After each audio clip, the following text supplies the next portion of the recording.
So did everybody take a look at the story that's going around the internet these days about this? It's about a man who transitioned into a woman. So for the sake of respect, I'm just gonna call her a she. Like the intentions of me discussing this is not so much to discuss what is gender or whatever. So I'm just gonna refer to her as a she. And the reason why I'm bringing this up is not to be provocative either. I think this ties directly into the word of the day today, which is subsidiarity. But anyway, so who here has come across this article? Raise your hand.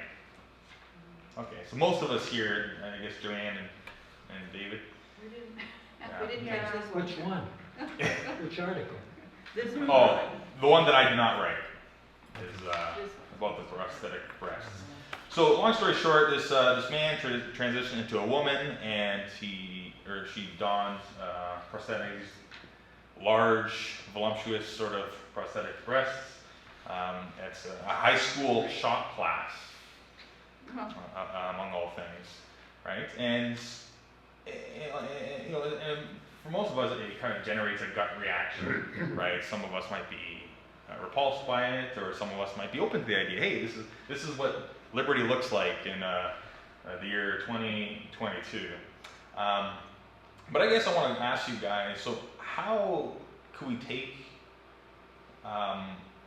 this and how can we be critical of this, right? Like, we have this gut reaction, but can we go beyond a mere gut reaction? Do we actually have something to say to this sort of phenomenon that's happening at the school? Yeah. I'm shocked it's allowed in the board. Yeah. Well, that's kind of unrealistic, and if this is a shop class, shouldn't you be more careful? Like, that's gonna get caught. Yeah.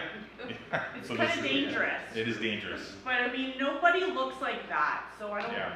really know what that is supposed to be. Right. Like, So you're not- saying, it's not real. yeah, it's kind of cartoonish, right? It's kind of lampoon. It might even seem to be lampooning or caricaturizing Yeah. the trans movement. It seems, Yeah. right?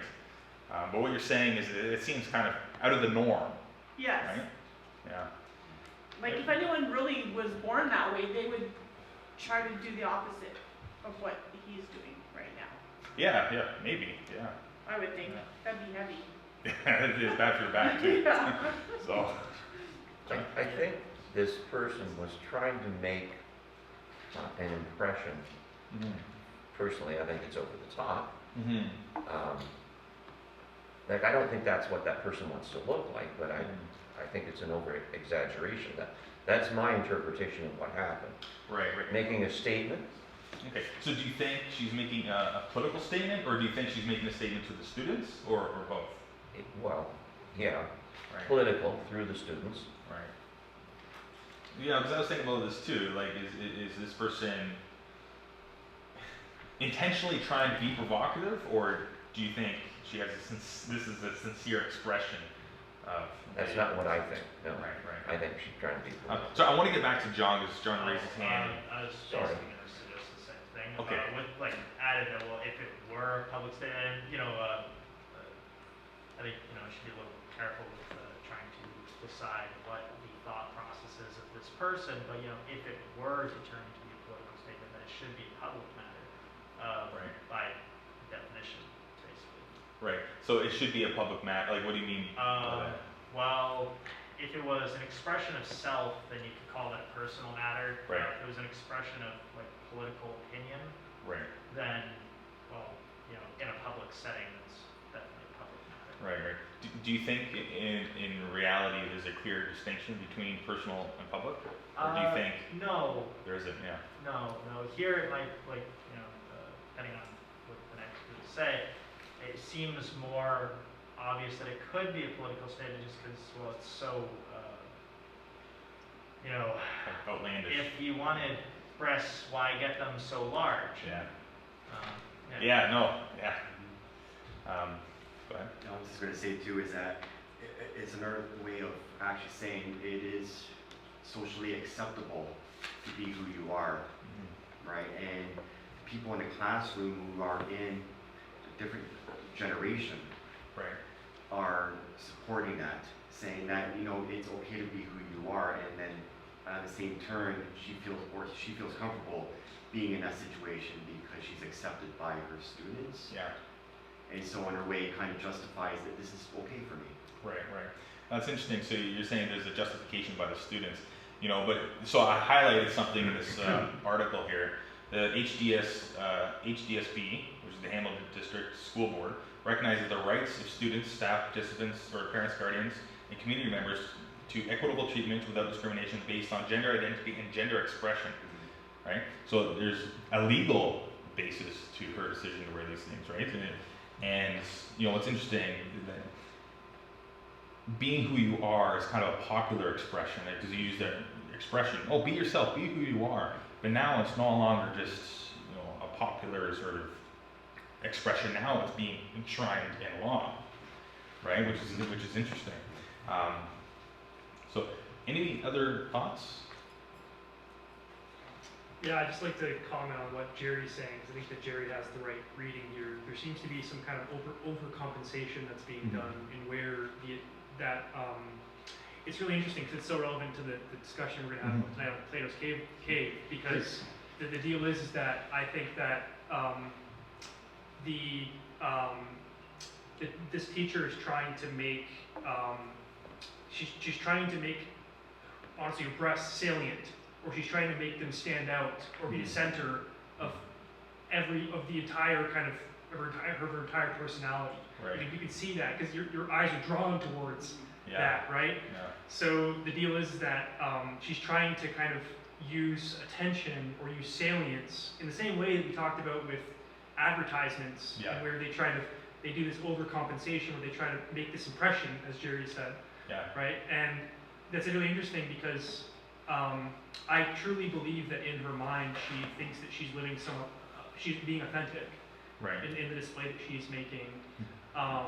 And it goes back to what we were talking about last week about, you know, what are we meant to label as a warped or distorted perception of something? Right. How are we meant to say that this is not a genuine and authentic display that the teacher's making, and where she's trying to draw the attention towards this overcompensation that she has herself, And I particularly like the fact that you're invoking, so you dropped your phone. Thanks. Marketing and advertising, right? So this you know, so we have this connection or this marriage between this ideology of be who you are, express yourself, and corporations who are, okay, express yourself as many ways you want, and we're going to provide you the fashion and all the tools for you to do that, right? So there's, you want something? And I'd like to bring in a term here. I don't mean to be crass when I say this term, but it's bullshit, right? So this idea of trying to pull and draw someone's attention to something, to make that more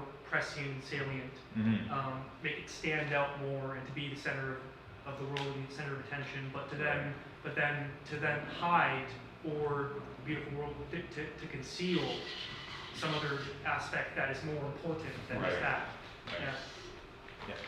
And also too, there are places where uniforms are required. Right. And you just can't wear whatever you want, because some people, their daily clothing, they're more comfortable revealing their body more than other people. Right. So at some point, if you're in a uniformed environment, then you have to adhere to that uniform. You can't be changing it up, or like everyone has to have the same type of clothing and coverage and all of that other stuff. So if there's a dress code, you know, the sweater is up there, like it's not naked, but that's got to be also seen as part of this as well. Like, are they following through, or are they just not caring, like just overcoming that?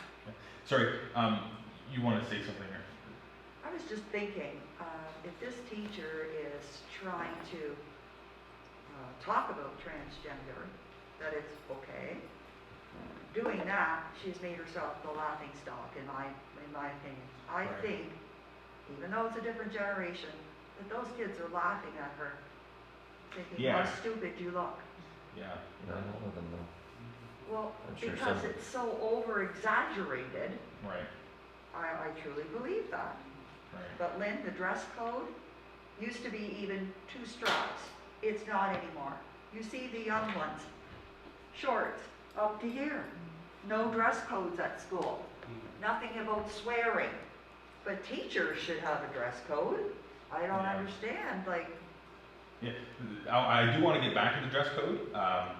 if you're in Catholic school or, like, you know, Dutch schools, whatever, I think they do have a dress code. I had when I was in uniform. high school, I had a dress code. Yeah. And yeah.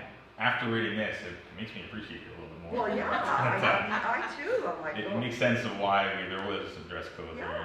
Yeah. Mr. D, you want to say something? Yeah, just talking about generations, I followed this up a little bit more, and I saw on YouTube there was some parents that were really in uproar. They were really disgusted by all this, and I saw even police trying to push them back. Yeah. It just got me thinking though how obviously the kids that are in a class maybe appreciated it and found it very interesting, but the parents on the other hand, different generation, really disgusted. So if it was controversy that she wanted to create, I would say she really succeeded. Yeah, no, for sure. And you know, I something tells me that kids are not the best people to go to or to consult on issues like this. You know, I think maybe the parents have a keener sense of what's best, right? Just adding on to what you're saying is that also it inspires like more of a separation between That's right. generation, the older generation or whatever. It inspires that more, right? Because you're really just pushing back now. Because you have the parents saying no, kids are saying it's okay, she has the right to do that or whatever. Yeah. And not being judgmental, that kind of stuff, right? Because she can still teach, right, and everything else, and that's what the new generation looks at. Is that she still can do her job. Can she though? Like she's in shop Well, class. She's not a music teacher. But like intellectually and everything else. Yeah, right, but she I can mean, still the teach. music teacher, She's still a person, right? Yeah. And so the most interesting thing is, you know, aside from her display, is that the schools are validating it. You know, and I understand why, because now we have gender expression enshrined in law and in policies, right? You know, or the school doesn't want to get caught up in some tribunal and try to argue themselves out of this, right? You know, and so I want to go, because I have 10 minutes left, I want to go discuss the word of the day today, and the word is subsidiarity. Subsidiarity, it's a little bit hard to say. Subsidiarity, okay? So it's a principle in Roman Catholic social doctrine dictating that what each person or each individual or community can do on their own, the broader society or government should not do for them. Okay, that's one definition. Another variation of that, the one that I wrote here, is another way to define subsidiarity is to describe it as a social practice whereby people deal with issues at the most local level of social governance, the individual or the community, before branching out to higher levels of social governance, courts or the federal government, right?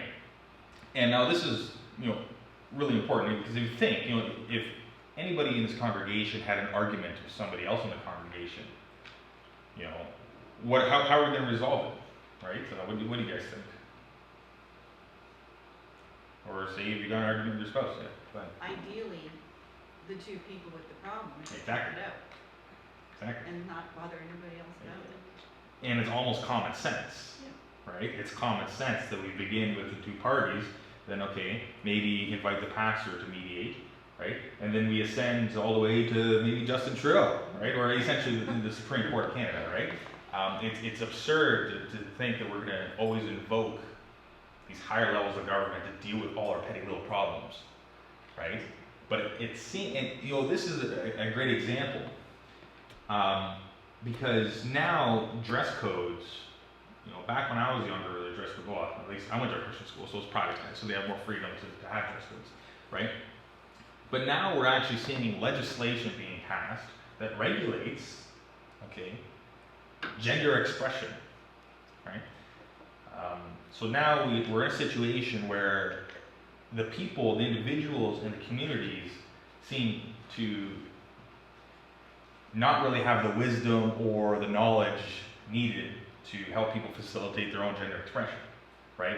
Now what society is saying, well, we need the government to step in. We need the courts to step in to tell us how we should dress, what's appropriate or what's inappropriate, right? So do you guys see the connection between this news article with the principle of subsidiarity? Okay, and so you see the comic at the below this handout here. Okay, we have all the decision makers at the top. Okay, there's a massive disconnect between the courts, the federal government, and the police, for that matter, and the people. There's a massive disconnect. You know, why would these people on the top, who are so disconnected from the community, really care about the community? You know, or do they care about making money? You know, maybe they're a lawyer, they want to make money on their clients who's filing lawsuits because of gender expression, things like that. You know, do these outsiders, do the courts, the police, do they really care what's going on in the community, right? You know, not really. And it's not a reflection of a bad attitude on their part. Oh, they don't care about the community, but they're not a part of the community. You know, the people are part of the community, right? Yep. Is that similar to what happened this week or last week when they started removing seniors from hospitals? Right. And there is a bill that says that can't happen. And they're putting them Timbuktu. Right. So you're saying not like who's they? I'm saying the government. Right. Okay. So the The government. higher is taking- up. Yeah. Yeah. You know, they're not gonna move, we're moving them. Right. Oh, fair enough. Yeah. So you notice that like a principle of subsidiarity, like the word itself, it's useful. Now we can see it going on at the level of policy, even at the level of our own lives. You know, and sometimes I feel like the presentations here that we have, like sometimes it's really abstract, right? But I think the principle like this, it really connects a lot of what we're saying together. You know, so from the Christian perspective, it's like, okay, so we might have norms and expectations, but why do we have these, or dress codes, but why do we have dress codes? Okay, well, because there's particularly norms and expectations. Like the community together has this, what we call common sense, right? So as the Christians, we need to think, okay, what role does common sense means, okay, we all kind of get together, we all have this sense that something's appropriate or inappropriate, right? So the Christian needs to really develop, you know, philosophically, socially, you know, even theologically, what does this common sense really mean, right? And this is where we start to anchor it into some of the metaphysical traditions that we talked about, like Thomas Aquinas, right? Our common sense needs to be situated in a broader narrative or a broader system that articulates the Christian view of the whole world, right? So anyway, I'm just trying to build connections to some of the presentations that we have and what's going on today. Okay, any last questions? Can you use that word in a sentence? Because I get what we're talking about, but I don't know why my mind hasn't connected the word itself to what we're talking about.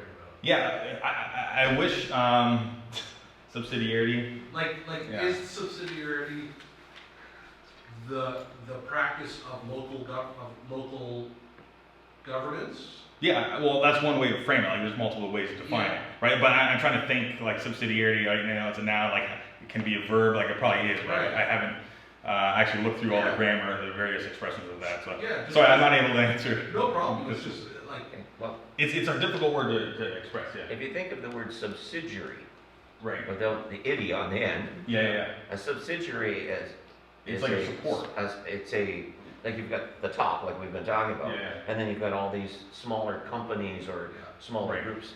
So you're saying with subsidiarity that it's giving, it's the group dealing with what's going on rather than Yeah. the top. Yeah. Exactly. So you're empowering the group, Yeah. the individuals or the local communities, Yeah.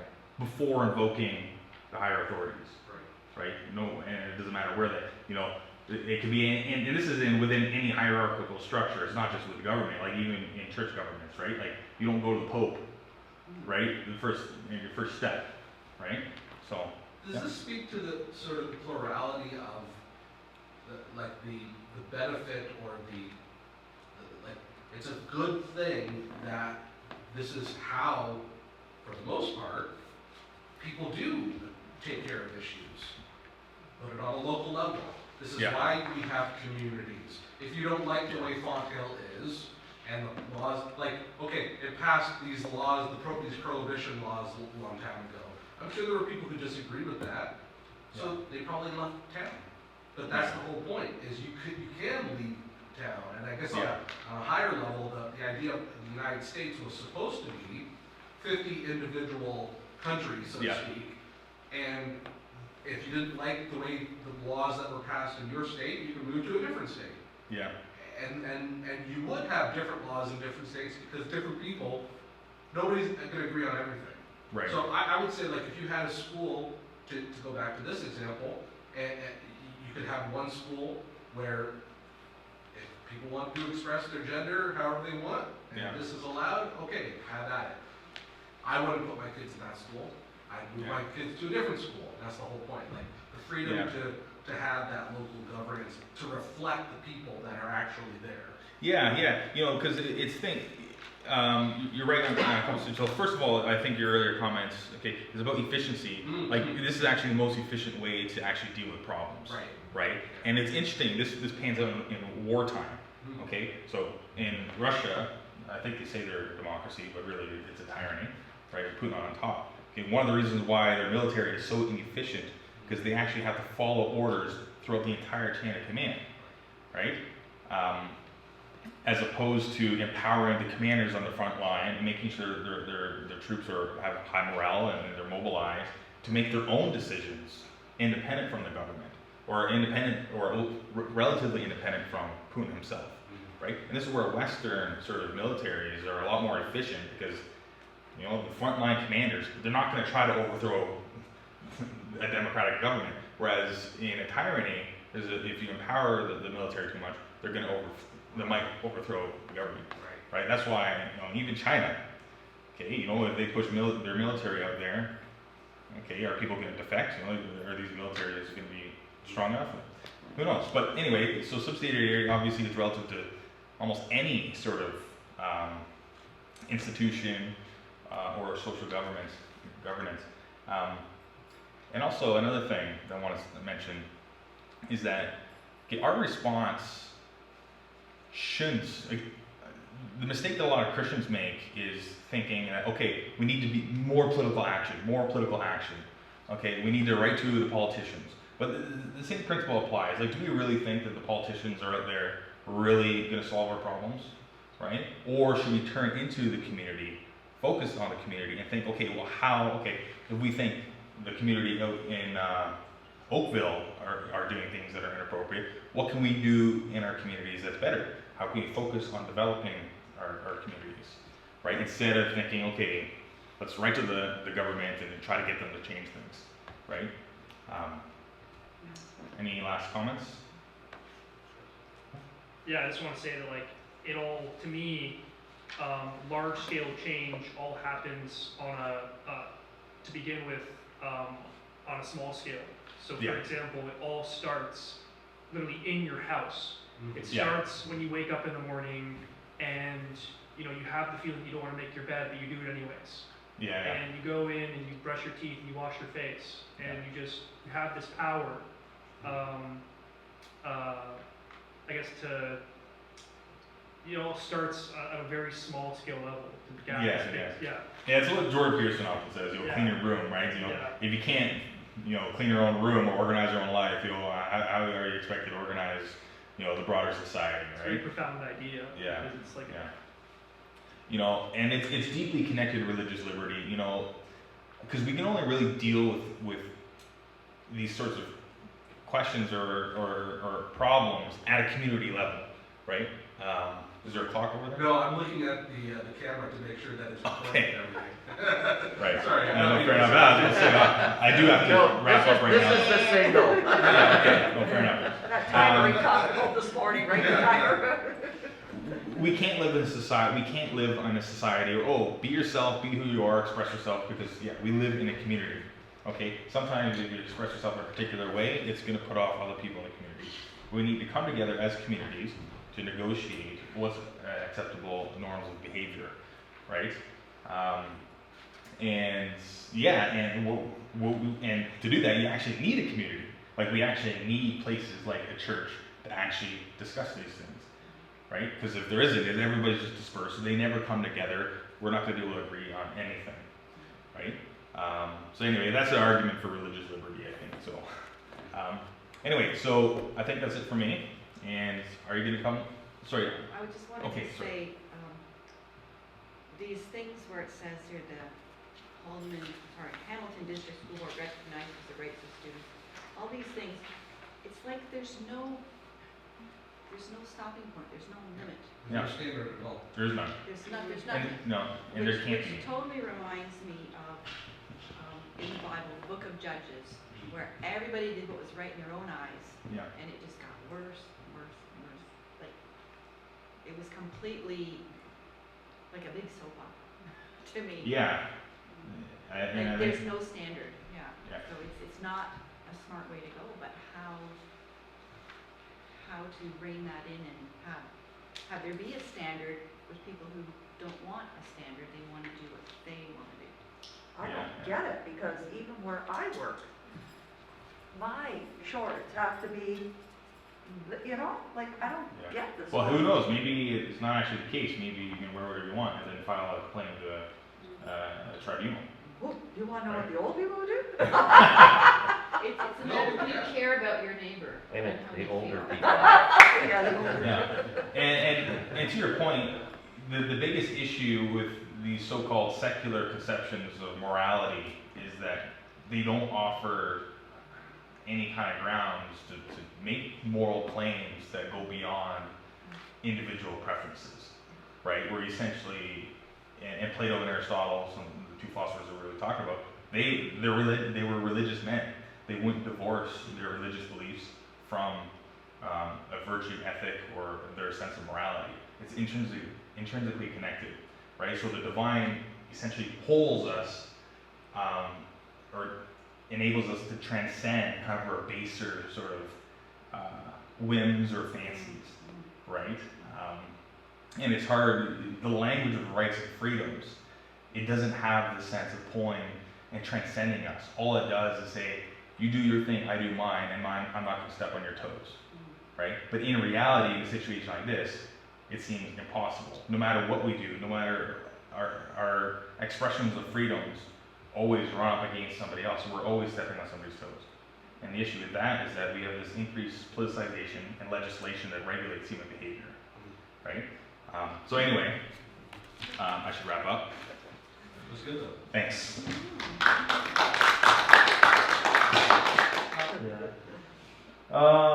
Okay, so today I'm going to be talking about, so I read a book from the library called The Witches. It's about some witch trials. I don't recommend to read it, it's kind of boring. But it goes really in depth into like what happened at the individual trials, as opposed to like, say if you talk about these trials in first year psychology, for example, just kind of get an overview of what happened there. This really went in depth on individual trials. Okay, so generally the witch trials refer to a period in the 1600s when the world basically held processions for presumed witches, and many of these resulted in executions. So in Salem, in 1692 Salem, there were 14 women, 5 men, and 2 dogs that were executed for practicing witchcraft. And yeah, it's interesting to note that, because a lot of the time, like for example, when we talk about this in psychology, they mention the Malleus Maleficarum and the witch's hammer, and basically how that, and it does, create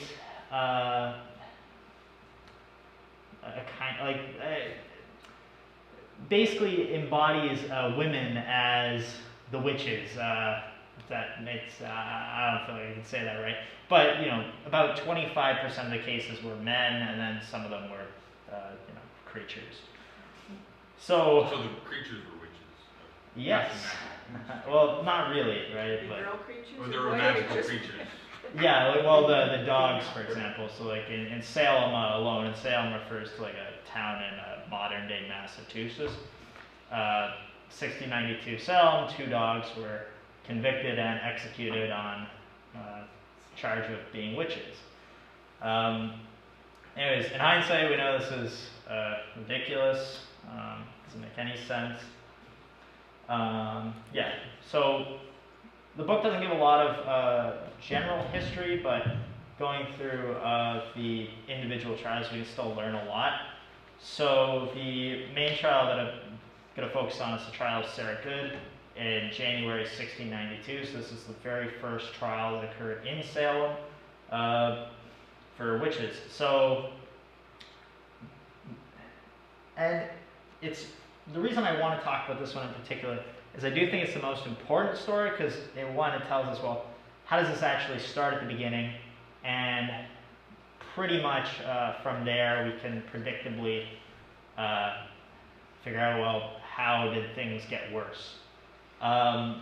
So first I want to talk about the accusers. So who accused her? There were two little girls that accused Sarah Good, 11-year-old Abigail Williams and 9-year-old Betty Paris. And they had seemingly been afflicted by sorcery. So what did sorcery look like? Basically, we could describe it as modern-day epileptic shock. For example, they would be convulsing. They might also bark like dogs. They do, very weird things. And they didn't have a way to really explain this well. So at the time, Salem didn't have a doctor. So the parishioner at the time, Samuel Paris, he had to get a guy named William Griggs, who was the most qualified medical practitioner at the time. He owned 9 medical textbooks as a farmer, and he was also illiterate, so he couldn't read those textbooks. Anyways, so the two girls, Abigail Williams and Betty Paris, were determined to be bewitched by this guy. And so how did they figure out it was Sarah Good who did it?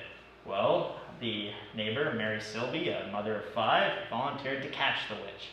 So they made a thing called a witch cake, right? So they take the girl's urine and mix it with rye flour, bake it on a hearth, and then they feed it to the dog. And then they catch the witch. Easy, right? How does that work? Well, you feed the dog the witch cake, and then the witches cannot resist getting attracted to and possessing the dog. So then you localize the witch. And sure enough, the next day, Betty and Abigail could see 3 witches flying in the air around the dog. Okay, so the trial of Sarah Good took place on March 1st in the village austere, and it looks kind of like how we would think of a barn these days. Very dark inside, so you can't really see well what's going on either. Okay, the 2 justices, Jonathan Corwin and Jonathan Hawthorne. Jonathan Corwin was a very wealthy owner of sawmills, and John Hawthorne was a wealthy land spectator and a military captain. And which is kind of important because, throughout these trials, not just in Sarah Good's trials, but in other cases, Jonathan Hawthorne is very intimidating and interrogative. So, and they stay the same throughout 1692, so you get the same sorts of problems. Basically, the trials were predetermined, as you might expect. So from Hawthorne in particular, a military man, his opening statement with Sarah Good was, "Sarah Good, what evil spirit do you have familiarity with?" As Sarah replied to Hawthorne, the questioning continued in the same direction. So other questions like, why did you hurt these children? How did you come into contact with the devil? These sorts of things. And they did eventually bring the girls up, right?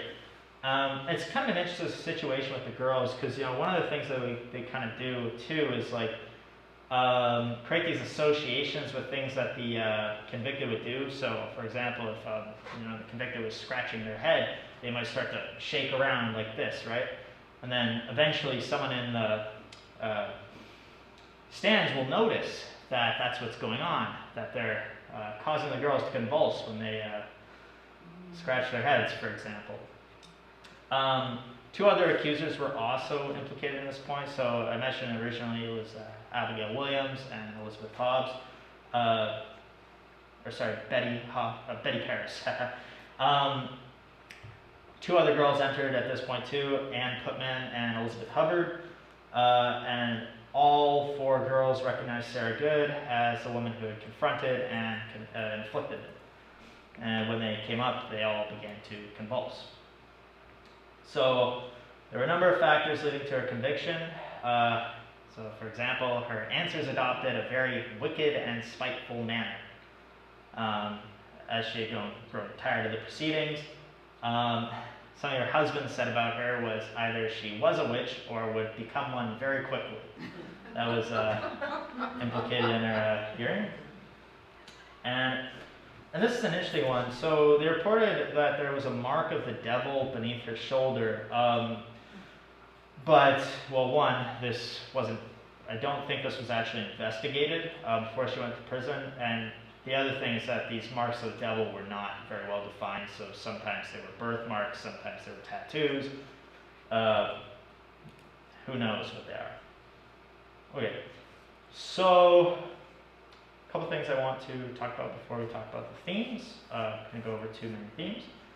So what I want to emphasize is that the mistakes made in these trials are not believing in witchcraft. Chances are, if we were in Salem in 1692, we would have all been convinced. Sarah Good definitely did it. She inflicted these girls with some sort of possession. So what we need to really do is kind of abstract some different ideas and figure out, okay, how could we have avoided this in 1692, getting wrapped up in this ourselves? Okay, so one thing to mention is a lot of hearsay evidence is accepted as truth. So to mention, these girls are very young. They're pretty much just saying, oh, this person did it. No one really checks it, or definitely no one qualified to check it. And people just go with it, which isn't great. We need to test things rather than just sort of accept this evidence as it's presented. Public opinion is very important in these trials. One of the things that is important to know is that, like, pretty much your entire town will show up to these trials, and the way that for example, Hawthorne would be basically trying to speak and convince the audience at these trials that they are indeed the witches that they are looking for. So it's really important for the conviction to for public opinion. Okay. And then, yeah, as you probably all noticed, the people giving testimony and providing evidence are just built like normal people, basically. So no one really has any real expertise on the subjects. Like, for example, the guy William Griggs, not a real doctor, right? Can't really make any of these distinctions.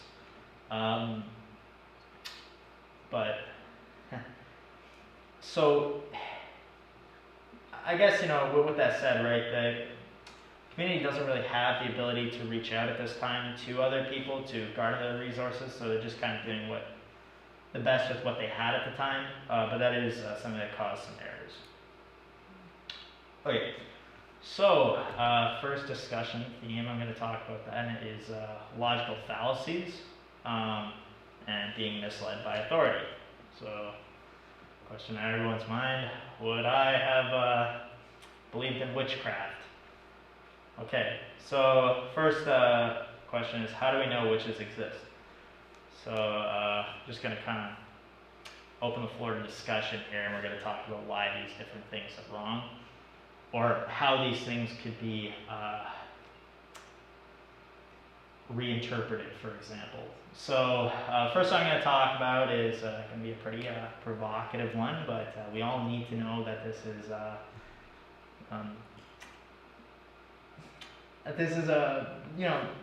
is really in the Bible, basically. So one of the things that the justices would often invoke is that we know that witches exist because it says so in the Bible. So I'm going to read you the couple verses that I found. So, thou shalt not suffer a witch to live. That's in Exodus 22:18. Okay. A man also or woman that hath a familiar spirit or that is a wizard shall surely be put to death. They shall stone them with stones. Their blood shall be upon them. From Leviticus 20:27. Okay, so what do we make of that?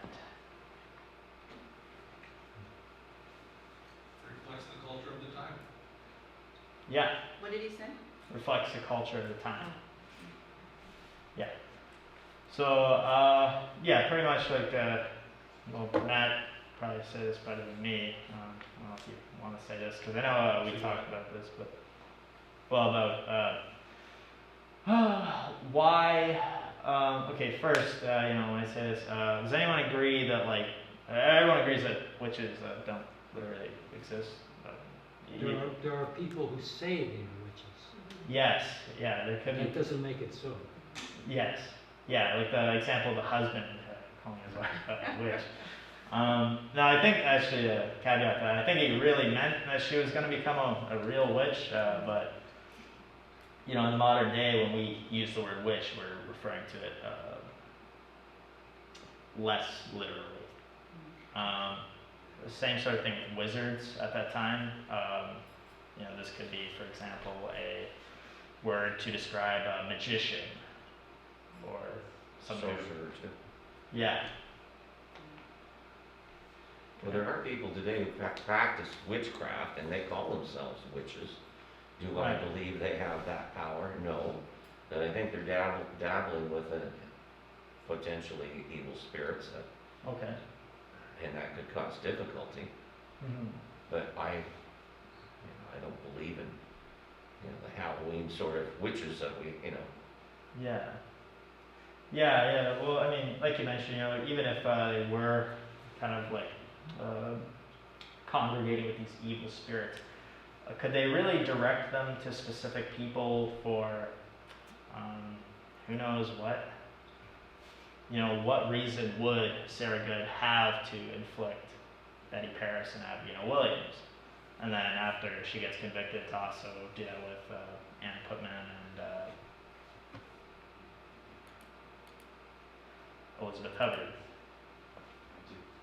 Interesting too is that back then probably like socially, in order to build up their case, they would actually bring these like just make up these things, right? To kind of add justification of why they're in trial. Yeah. Right? So like for example, they were shaking on the ground or whatever, but it never really happened. But they needed to justify that there's actual physical, you can actually see it happening, so it has to be true. Right. Right, that kind of thing. So they would use that in the courts and therefore to be executed. So Yeah. there needed some justification for it. Yeah. It wasn't socially accepted, right? But so they needed something to kind of say they're over there, we're over here. Mm-hmm. And back in the day, they're not gonna know things such as health issues like epilepsy, because you would convulse with that, and that could be considered being possessed, but it's a medical condition and they just don't know that because they're not equipped with that information. Yeah. Speaking of which, something I kind of want to impress upon you too is that eventually these two girls did get cured of their witchcraft. I mean, it was after a very long time, but like they went through a lot of witches to solve the problem. But you know, which is an interesting point, right? Because you could confuse it for a real condition, or it could be that these little girls are accusing these people falsely and intentionally. Yeah, I'm kind of like asking about like the nature of belief in general. So like for example, we have like the placebo effect in like medicine, right? The idea that you can tell someone this pill is going to do something for them, even though it won't actually do anything. Yeah. It's like a sugar pill, but then you believe that it will, and it actually ends up doing something that you know, that would have been different from just the person not thinking that it was doing something. So it's an interesting thing, and you know, to trace out what a belief is, the definition to me of what a belief is that to think that something is the case, and for it to of necessity be the case. So for example, I can say that, global warming exists, and I believe that global warming exists, but I can't make myself not believe that global warming exists. Mhm. Something can't be the case and not be the case simultaneously. It must either be one case or the other, but it can't be both. It can't be mutually exclusive. So it's an interesting thing, like, how I was thinking about it is that normally how I come up with my beliefs is usually not by evidence. Everyone likes to think that they use evidence, but usually it's by hearing what other people are saying. So, I haven't done any research on global warming, but from all of the things that I've heard about it, I believe it to exist. I haven't actually seen it with my own eyes. I've just, so, like, then I asked, like, okay, like, why do some other people not believe that global warming exists, even though I haven't really come to the evidence? So how do beliefs form? Yeah, okay, yeah, that's an interesting evaluation, by the way, because, I would have assumed that the girls are definitely lying, but, there is an interesting psychological reevaluation to take where, okay, as Chris was kind of saying, the placebo effect, well, maybe if these girls really believed that the head scratching was going to make them convulse, then, well, they acted as such. They convulsed like this. Definitely, sure. Oh, I was just going to say, this is a wild thing to say, right? But it goes, so last week we were talking about how someone lives out their own truth. Yeah. If every single person believed that witches exist, and let's say that we never came, that we us now, hadn't ever reevaluated that belief, would that then mean that belief was absolute because no one had ever reevaluated it back again? Yeah, so good question. Some interesting background on that is there actually were people at this time who were arguing, witches don't really exist.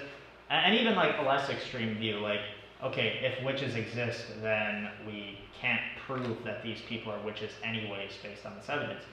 And one of the issues with, say this question of the evidence for how do we know witches exist is at this time it's used to flatten those beliefs. No one ever brings them up.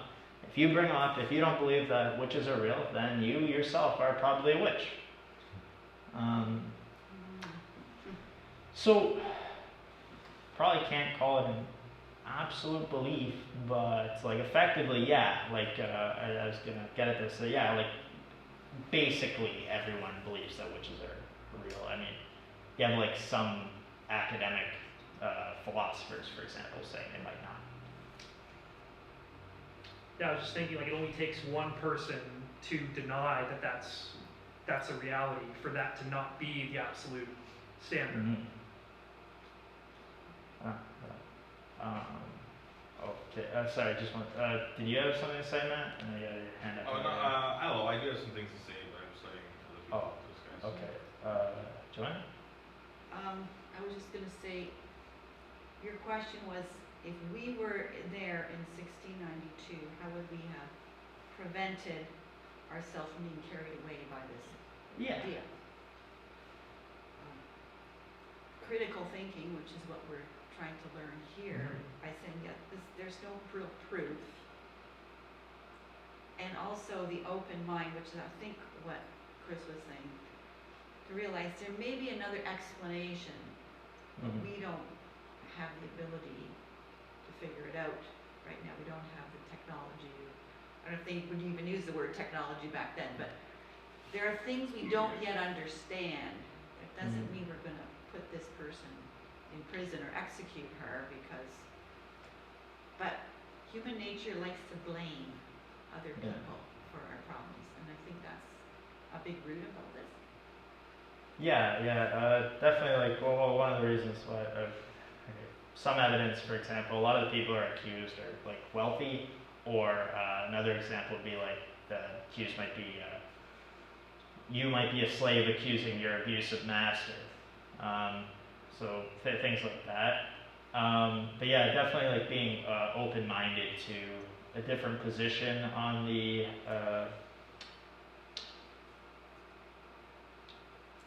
the cause of it. Yes, Yeah. yeah, it does help to look for alternatives. No, I just wanted to say, your question, do witches exist?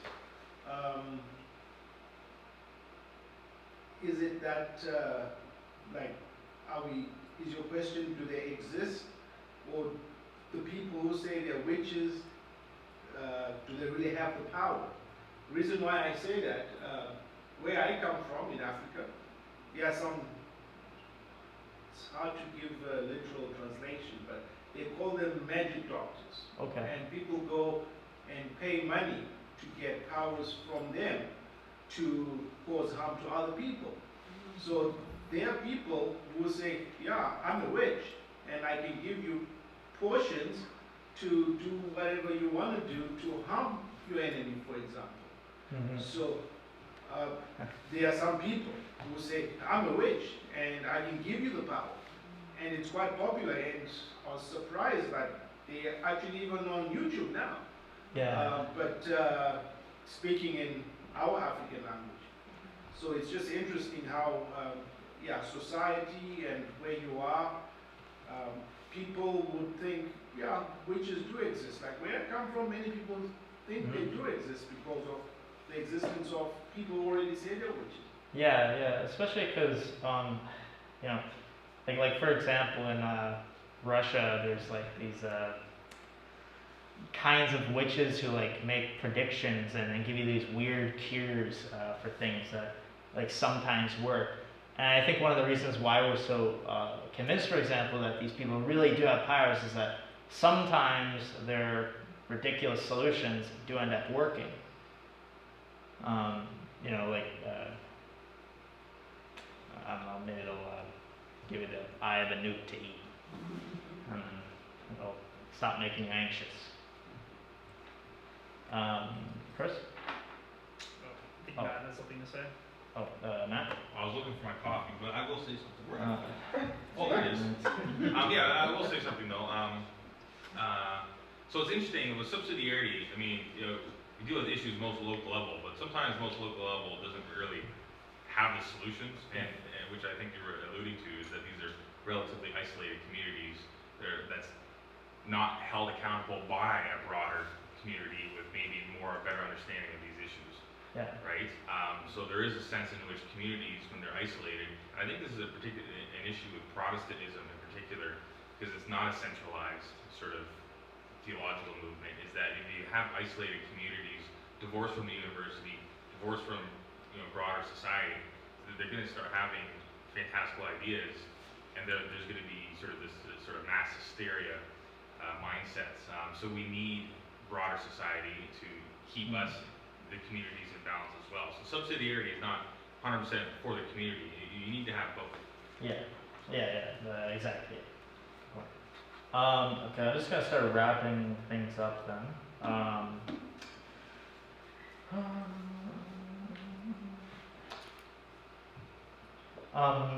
Like there's also okay, so like I do have some like other points to make, but okay, well, what's kind of the evidence for the witches? For example, although we cannot prove witches exist, we cannot be certain with evidence that the soul exists or that Julius Caesar had founded the Roman Empire. Yeah, this is kind of like here, look at this other fact. We can't be sure of this either, so but it doesn't really like prove that like witches exist. Okay. Actually, an interesting one to talk about. Okay, without mystery, there is no faith. To deny witchcraft was to deny religion. Okay, so I kind of unpack this. For example, like it's not totally clear how we go from witchcraft to religion, or the evidence given doesn't support it. Is denying witchcraft the same as denying mystery? Is mystery same as faith? So on, right? You can start asking questions about these claims, and they'll get wrecked. Okay. And then just the other thing talk about with the logical fallacies. How do we identify a witch, right? Probably an interesting question to ask ourselves is, what compelled Abigail Williams and Betty Paris to see the three witches in the sky. Did they see the three witches in the sky, or did they just make it up? Something we cannot do is really prove either of those claims. So we should, in a court, reject that as evidence. It's definitely not evidence. Okay. Second theme, and I'm just going to touch on this very briefly. Second theme was social justice, defending the rights of the accused.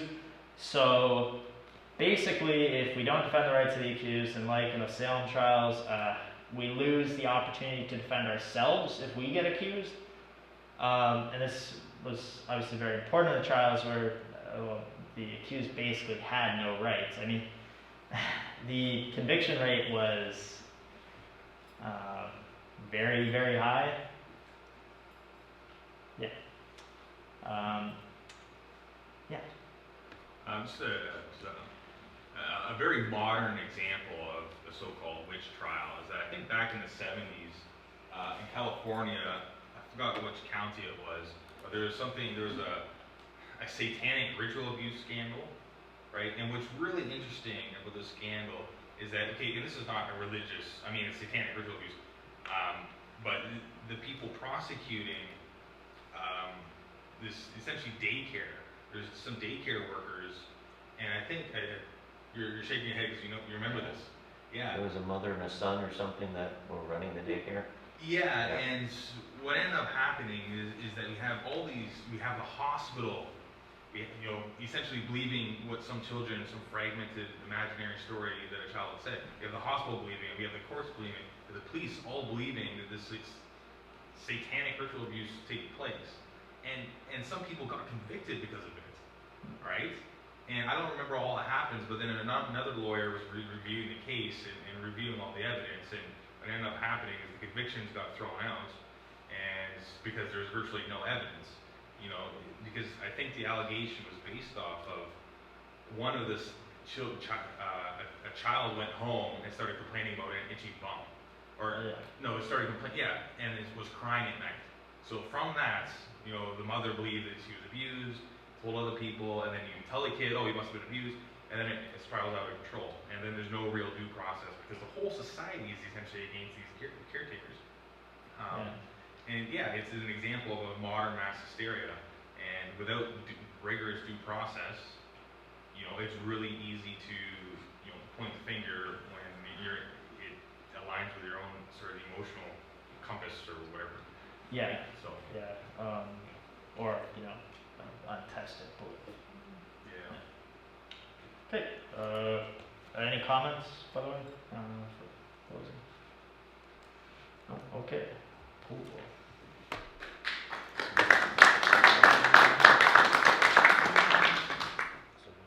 Okay, so just to recap on my presentation from last week.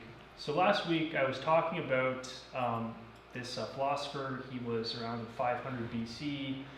So this is 2,500 years ago, very, very long time. He had come up with this allegory called the cave allegory. And it's about these prisoners who are in this cave, and they are shackled from their legs all the way up from when they were born. And behind them is this fire in where these, Plato calls them artifacts, so let's say puppets, are kind of moving just in front of the light. And this light is then being cast onto the cave wall, and these prisoners they think that they're seeing shadows, right? But of course, we know as outside observers that they're actually seeing like things that are in a way untrue. Why? Is because they're only seeing shadows of these real things that are behind them.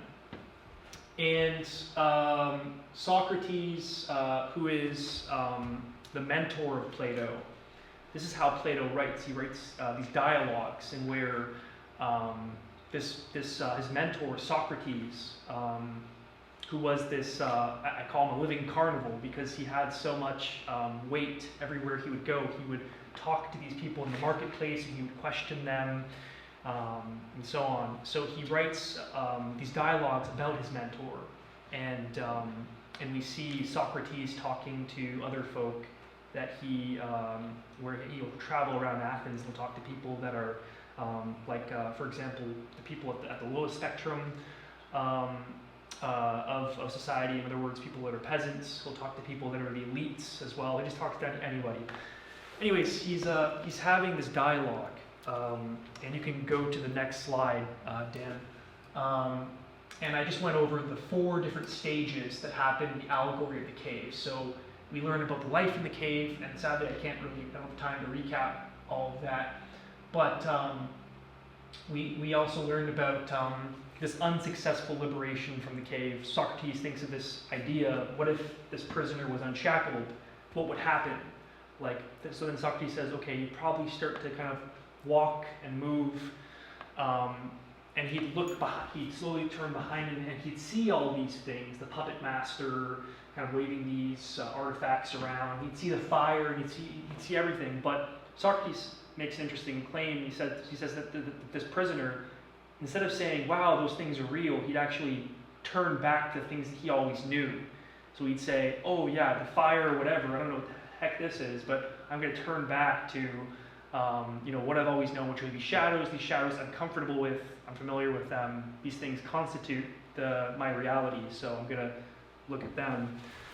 Okay, Dan, you can move to, you can skip these parts, 'cause I don't have time. Okay, that bottom, yeah. So I'd like to talk about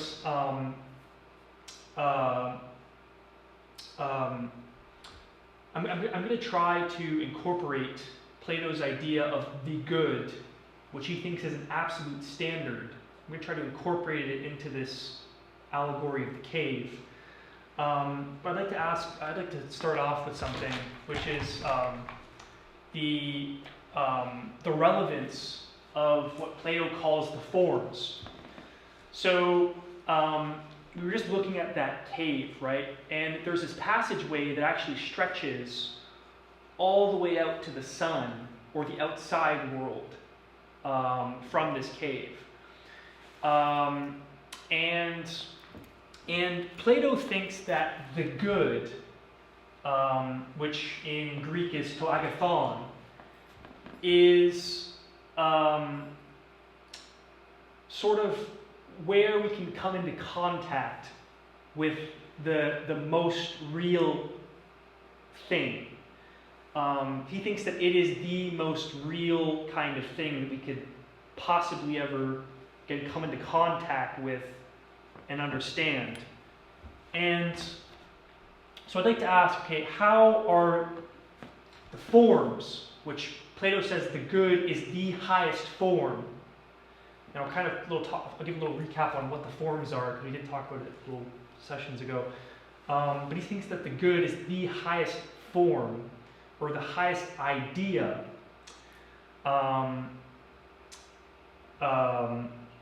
in general.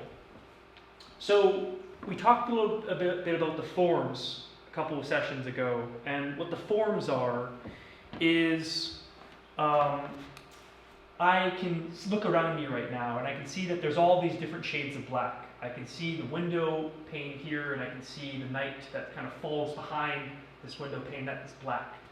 I can also look at this table. This table is black. I can look at these black shoes that Sean has.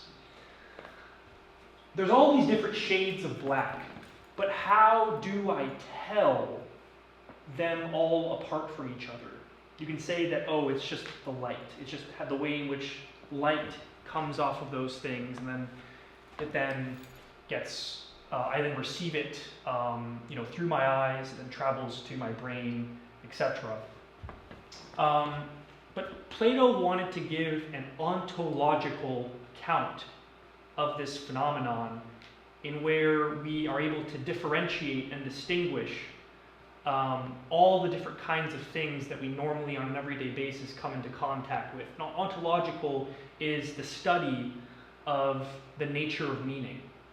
That's what that word means. So he wanted to study this from how we derive meaning from the things that we come into everyday contact with. So how are the forms something that is relevant to us? So I'll just quickly talk about this image here. So there are computer algorithms that started to pop up in the early 1990s that are called classification algorithms. So for example, what I can do is I can feed into this machine lots of pictures of dogs. And the machine will then kind of analyze those pictures and will say, oh, you know, there's so many pixels that pixels are kind of like little spots that are on the picture. There's so many of these pixels that are making up this form of the dog. And you'll just feed lots of images of dogs. Dogs in your home, dogs walking on the street, things like that. And then you can feed it into this machine. It'll create a model, or it'll be able to say, oh yes, that's all the information I know about dogs. So now you have this new picture you feed it into this machine, and you ask it, okay, is this a dog or is this not a dog? It'll give you this confidence interval where it'll tell you, I'm 98% sure that this is a dog. 1% sure this is a car, maybe an apple, and so on. So my first question as an open mic is that, do you think that these classification algorithms will eventually be able to have the same level of distinction that we as sentient humans have?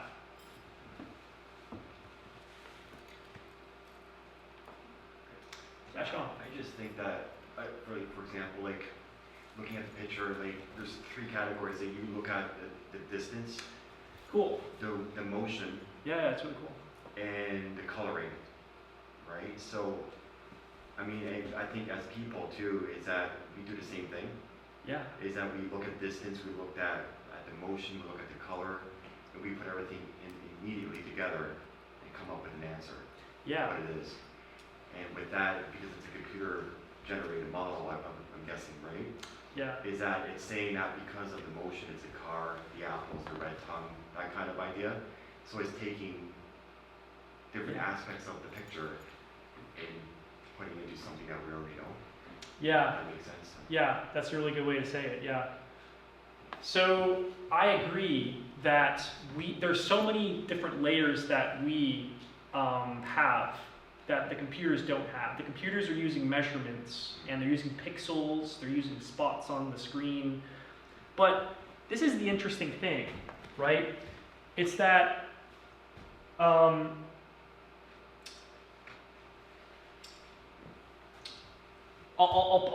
say it like this. The attention that you have right now to this very presentation that I'm giving, I can ask everyone to now think about sort of the warmth that they have in their left shoulder. And now your attention will go to your left shoulder. You'll say, oh, that's warm, right? However, why aren't we, and this is going to sound like a silly question, but we have to really give this credence of thought. It's that out of all the things that I could be doing right now in this room, the infinite amount of possibilities and potentials that I can do, it's that how are we keeping our attention on one single kind of theme or one single goal? There is something in the room here that is all conditioning us to have some sort of theme in front of us and before us. And that's an interesting thing. Out of all the different possibilities that I have, why is that the case? And so this is something that this is John Vervaeke, this is a cognitive scientist at the University of Toronto, he calls relevance realization. It's being able to to have all this variation, but basically being able to select the things that are most relevant to us, and to ignore and kind of shoo off the information that's not, like how my left shoulder is warm. This is something that people like Hubert Dreyfus, who's recently passed, he was a professor at the University of Berkeley. He says is what makes humans stand out from these algorithms here. It's that we are not algorithms. In other words, we don't have access to all the different possibilities that are before us, but we still are able to narrow down and select things that are important to us, that are meaningful to us as well. So I think you can move on, Dan. So now I want to explain what the idea is, and I want to relate it to what I was just saying in regards to relevance realization. This is another thing that humans can do that computer algorithms can't. And this is profound, right? It's that I can see, for example, this Kindle reader here. I can see this Kindle reader as something. I can see it as something. I can see this table in front of me as a table. And you're probably like, okay, you know, that's just how it is. You know, the table is the table.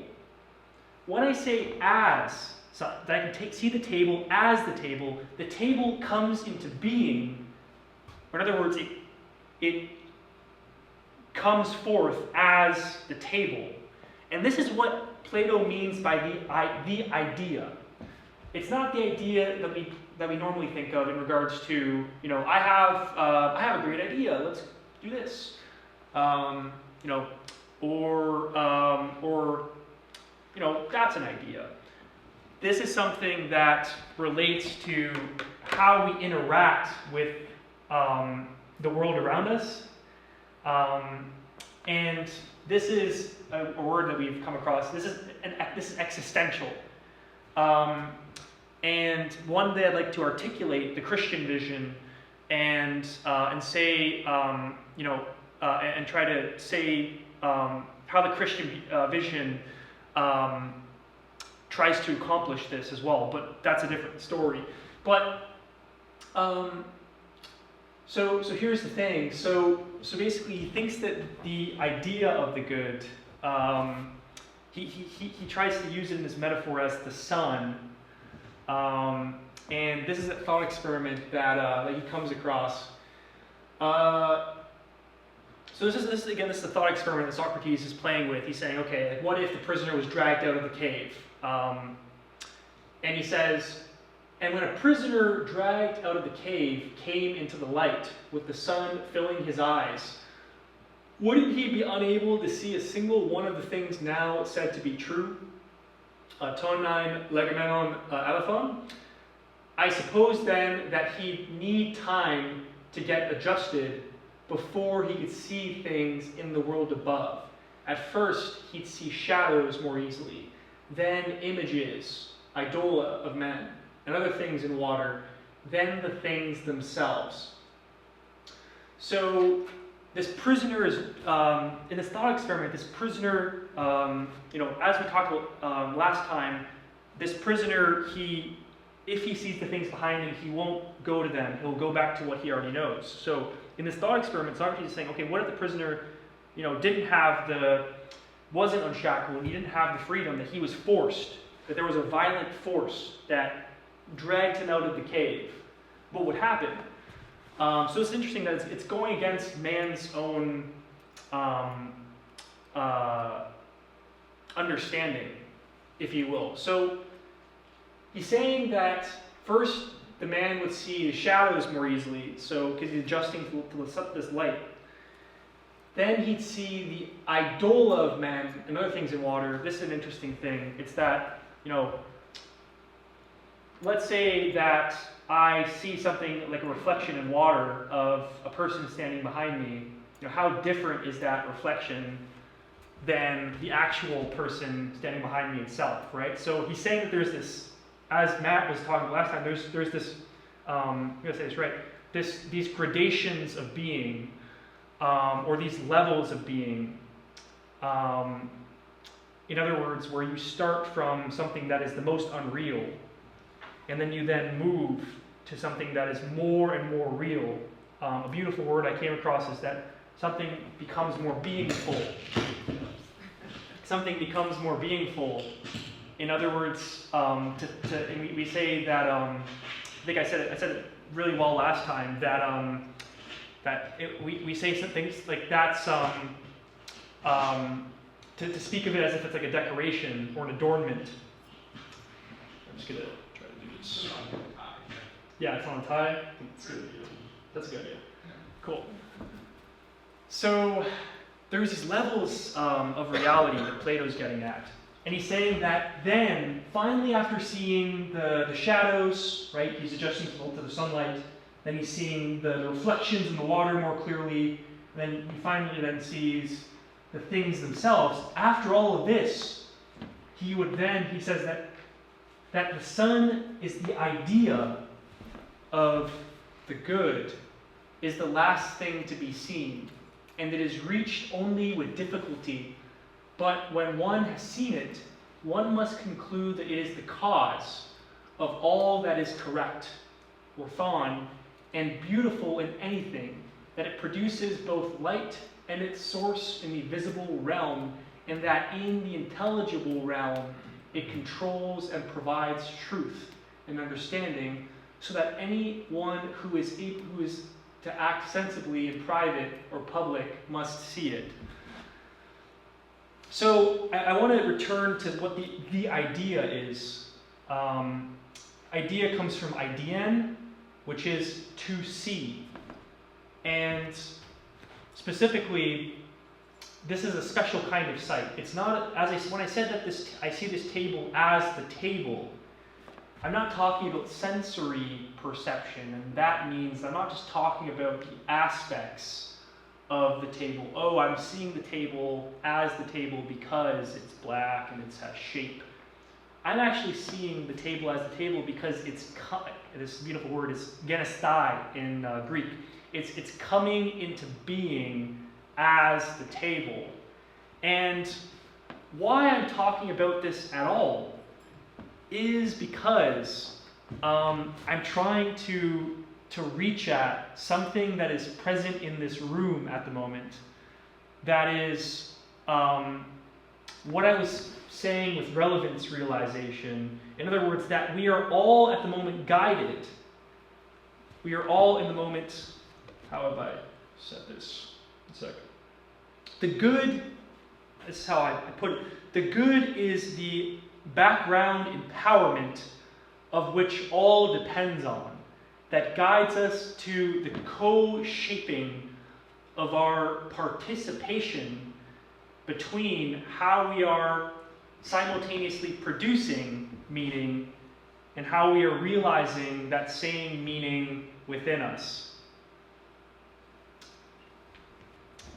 I think you can move on, Dan. You can skip this. I wanted to return to something that I talked about Dostoevsky, Fyodor Dostoevsky. He was a Christian author. And he has this moving description of, as I mentioned, he was in this concentration camp in Siberia. And he had this, he was walking by this river, and he's just seeing all the things in front of him as free. And I mentioned last time about the distinction between truth as correspondence or truth as correctness. In other words, we normally think of truth as what is true. This is true gold and this is bogus gold. This is true whatever, this is bogus whatever. But there's also this other kind of truth that that Lynn hit on last time, which is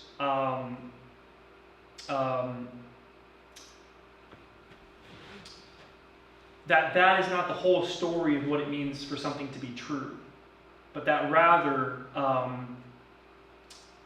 as Matt mentioned last time, this truth as a givenness, or truth as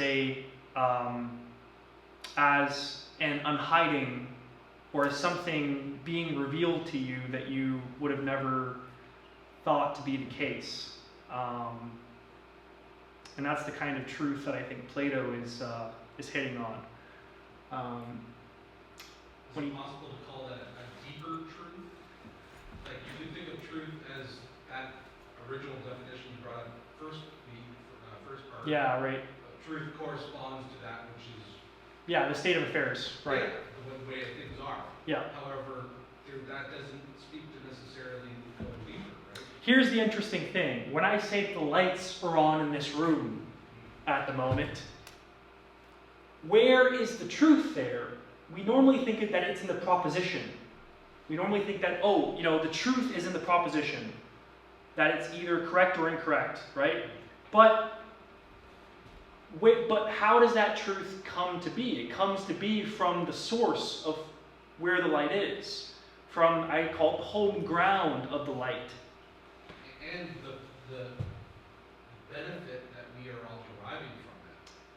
There's a truth to that. There's like, where is the light in this room? Yeah. You can give a very mechanical answer, it's coming from the light bulb. Yeah. Whatever.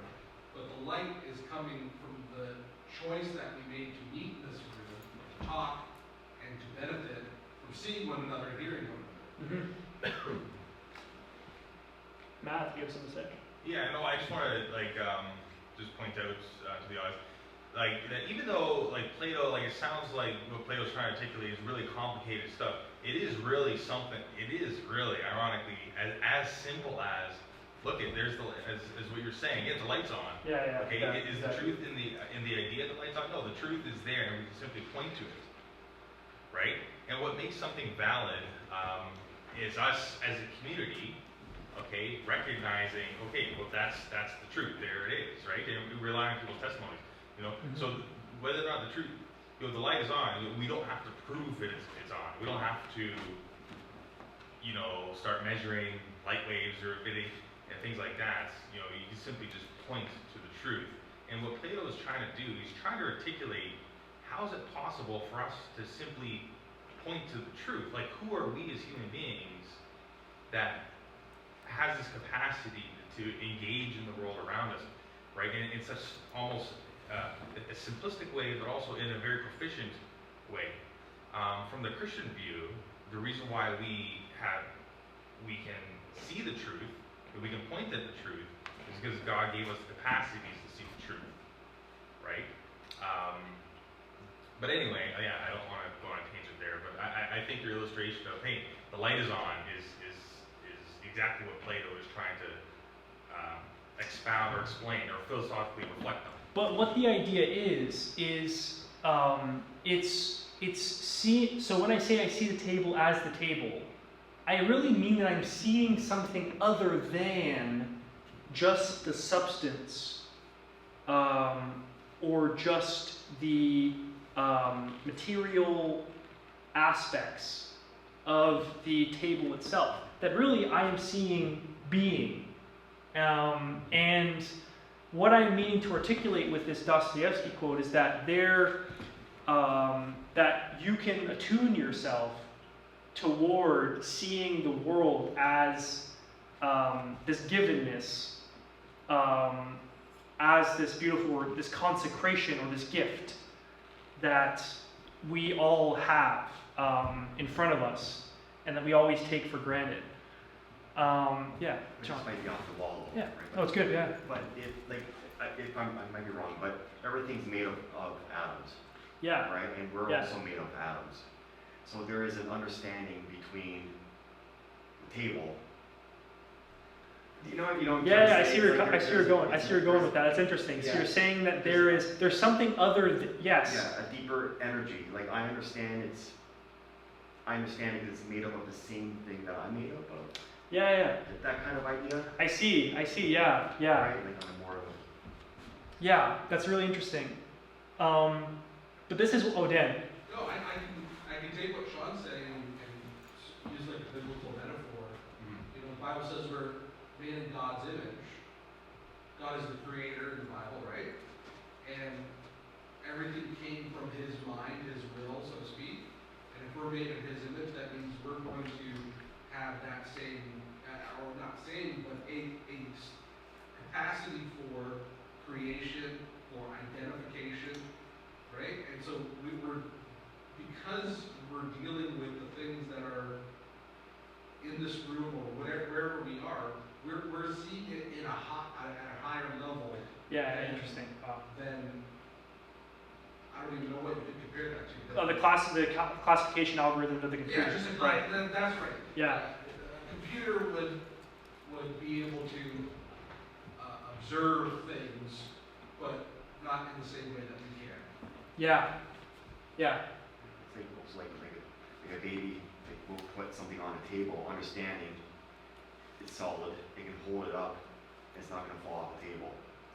Right. Yeah. So there's a subconscious understanding. Yeah. That is indeed how, this is what John Piaget was. He had religious qualms. He wanted to understand, like, how is intelligibility formed? In other words, how does that aspect of interacting with our objects that we use, how is that intelligible? How does that, how do we have that? So yeah, I totally see your from Sean, Matt. Yeah, so like if you were to take like a first year philosophy class, you might come across a question like how many grains of sand makes a pot, right? And then the question becomes, okay, well, what's really real? Is the pile real, or only the grains of sand real, right? So in your example, okay, are the atoms really real? Or is the whole something that's more real, right? So it's an important metaphysical question, and but I think what we're discussing is really our capacity as mind, much like God's capacity to create. We have this capacity to organize parts into a whole, and in such a way that it becomes meaningful to us. You can look at a table and say, "There's a broken piece, it's parts." Wood and stuff like that, but really it's our creative capacity to see it as a table. Right, that self-organization was what I was getting at with the relevance realization thing, that we have a capacity to organize information in a way that an algorithm doesn't, because we're using, we don't have all the possibilities at our disposal, like an algorithm does. Because an algorithm is using like set amounts of information that's discrete and that's already pre-chosen for, but we don't have all the information at our disposal, so we have to use judgment shortcuts. And there's a specific way in which we organize the information, the computer doesn't. And yeah, that's what I wanted to get at with regards to sense making, how we make sense of things, how we ascribe meaning to things, but the computer doesn't. Can we have, I see that you only have 2 more slides. Yeah. That being said, there's probably a lot to say for each, so can we have maybe a closing thought, and then if you want to finish this off another week, we can do that? It's okay, I think I'll finish it off here. Yeah. Okay. So I didn't talk, maybe just for the last slide there. So just to, so this is the last thought experiment that Socrates has. And he says that after being dragged out into the sun, that if the man went down into the cave again, he would actually want to kill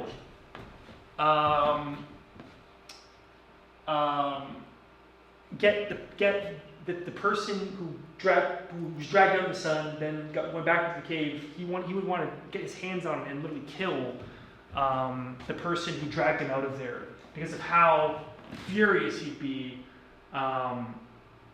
He says that if the man went down to the cave again and sat down in the same seat, wouldn't his eyes coming suddenly out of the sun like that be filled with darkness? And before his eyes had recovered and the adjustment would not be quick, while his vision was still dim, if he had to compete again with the perpetual prisoners in recognizing the shadows, wouldn't he invite ridicule? Wouldn't it be said of him that he returned from his upward journey with his eyesight ruined, and that it isn't even worthwhile even to try and travel upward? And as for anyone who tried to free them and lead them upward, if they could somehow get their hands on him, wouldn't they kill him? That's an allusion to Socrates' death. Socrates was killed by the state of Athens for indoctrinating the youth. And he died by drinking hemlock. He was sentenced to drink this poison and die. That's an obvious allusion that Plato's making to Socrates' death. Socrates, he had this sense of the good in him, and the state killed him as a result. And my question, which kind of mimics the last session that we had, is that why does this ascent into the light, why does it go backwards? Why does it decompress? Why doesn't this person appreciate the fact that he got to see something that was sacred, and not have the appreciation to understand that? Because as much as we'd like to think that we are enlightened and we are, made in the image of God and all the different lofty language you can use, we're also, for lack of a better term, animals. Like, we have our monkey brain. Yeah. And sometimes enlightenment can just bring us things that are uncomfortable. Yeah. And sometimes we prefer comfort over enlightenment. Yeah. I think the takeaway message is to dare and to I guess trust the venture being made, especially when this person's unshackled. He goes on to venture and see, but then he then goes back. It's to venture and to dare is kind of the things that I'd say as a closing remark. Yeah. It's it's courageous to pursue truth and pursue goodness. Not to say that just because we're trying that I'm so courageous or anything like that, but just there is a degree of going against the grain is hard, and because it's going against the grain, there's a reason why there's in culture there's the grain, because that's how we can survive. Yeah. But there's a difference between just surviving and progressing, and I want to progress, right? And progression requires a little discomfort. Yeah. And so you have to be courageous to do that, in a way. Yeah. Plato's very adamant that this is a struggle that one is constantly having to deal with.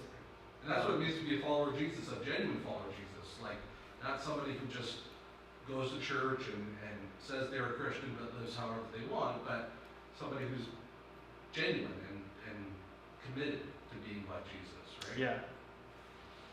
All right, thanks so much, One of those wireless sets that are so expensive.